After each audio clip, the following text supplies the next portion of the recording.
Hi everyone, this is Prashad Parthiban.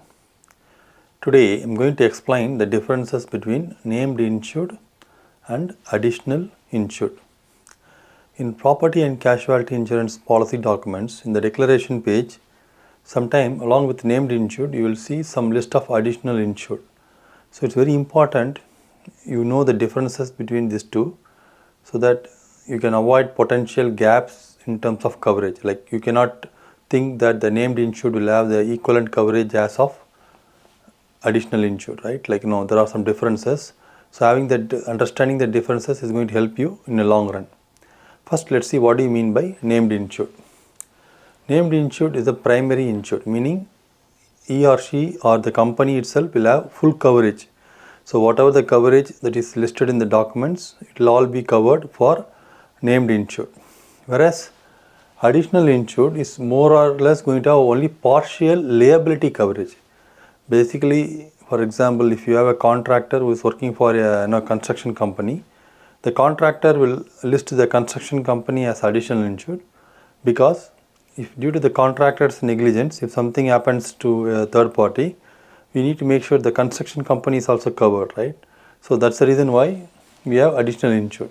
So it is basically a partial coverage, and on top of it, it covers only liability exposures.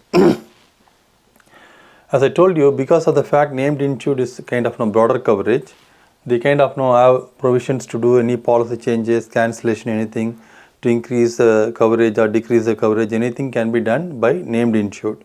Whereas when it comes to additional insured, they do not have any of these provisions because they are added by the named insured to cover only limited exposures. So they cannot call the insurance company and ask for cancellations or changes, etc.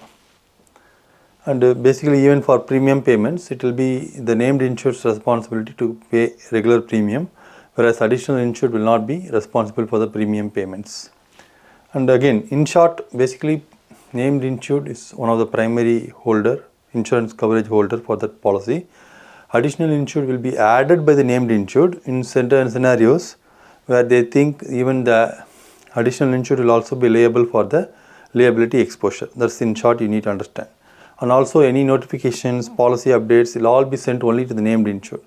Additional insured will have limited coverage only for that liability exposure where the named insured is getting involved.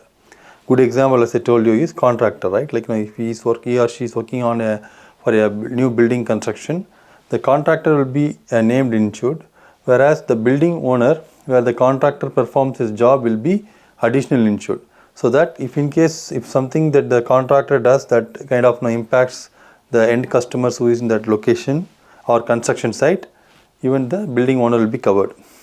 So again, there are many examples, right? Like if in case if you have a shopping mall, right? If you have tenants who are occupying the shopping mall, generally tenants will have the shopping mall owner as a additional insured, so that if something happens to the customers in the shopping mall or the tenant space, even the building owner will be covered.